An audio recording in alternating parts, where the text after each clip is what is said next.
আমাদের সমাজে একটা মিথ বা ভুল ধারণা অনেকদিন ধরে চলে আসছে। বিড়াল দুধ খেতে খুব পছন্দ করে, দুধই নাকি তাদের প্রিয় খাবার। কিন্তু আপনি কি আসলে সত্যিটা জানেন? আসল সত্যি হলো বিড়ালকে শুধু ছোটবেলাতেই দুধ খাওয়ানো যায়, তাও আবার কিছু শর্ত মেনে। যদি গরুর দুধ দেন তাহলে সেটাকে পাতলা করে খাওয়ানো উচিত। সাধারণভাবে 3 ভাগ পানি আর 1 ভাগ দুধ মিশিয়ে দিতে পারেন, কারণ ঘন দুধ খাওয়ালে বাচ্চা বিড়ালের ডায়রিয়া, পেট খারাপ, এমনকি অসুস্থতা দেখা দিতে পারে। অনেক সময় দেখা যায় শুধু দুধের কারণেই বাচ্চা বিড়াল অসুস্থ হয়ে পড়ে।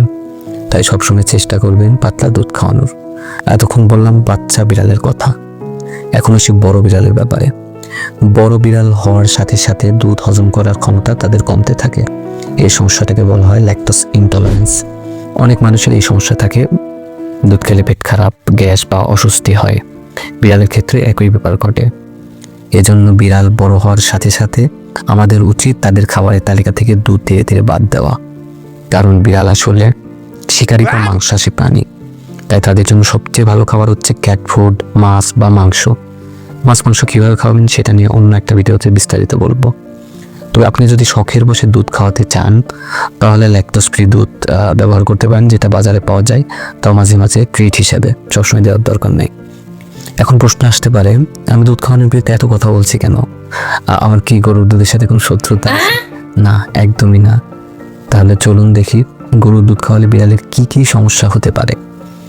সাধারণত বমি ভাব, ডায়রিয়া, পেট ফাঁপা, তারপরে খাবারের অরুচি, অ্যালার্জিক রিয়েকশন এসবই হয়। মূলত এই কারণ ভেটেরিনারি ছাত্র হিসেবে আমি বিড়ালকে দুধ খাওয়াতে সবসময় নিরুৎসাহিত করি। আর একটা গুরুত্বপূর্ণ বিষয় হচ্ছে, যদি আপনি বিড়ালের শুধু দুধ খাইয়ে রাখতে চান বিড়ালকে, তাহলে তার পুষ্টির যে চাহিদা সেটা পূরণ হবে না। বিশেষ করে প্রোটিনের ঘাটতি দেখা দেবে, যা বিড়ালের জন্য খুবই গুরুত্বপূর্ণ।